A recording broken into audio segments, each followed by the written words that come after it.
Les évangiles nous relatent le moment où Jésus a envoyé 70 de ses disciples chasser les démons, guérir les malades et préparer sa venue dans des villes et des villages d'Israël.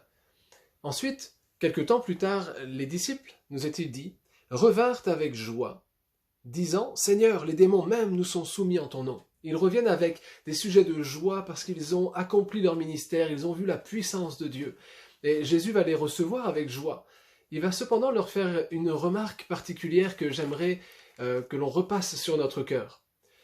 Aujourd'hui, je crois, si le Seigneur intervenait, et nous prions pour cela, s'il étendait sa main et qu'il arrêtait la pandémie, comme il a su arrêter la peste du temps du roi David, s'il y avait une intervention particulière de Dieu, on serait tous pleins de joie, réjouis de ce qui se passe. On viendrait vers le Seigneur et on dirait « Seigneur, même le coronavirus a été arrêté par la puissance de ton intervention. » Et Jésus de dire « Cependant, ne vous réjouissez pas de ce que les esprits vous sont soumis, mais réjouissez-vous de ce que vos noms sont écrits dans les cieux. » Ce n'est pas à proprement parler une réprimande pour dire qu'il ne faut pas se réjouir de ça, mais c'est plutôt une priorité.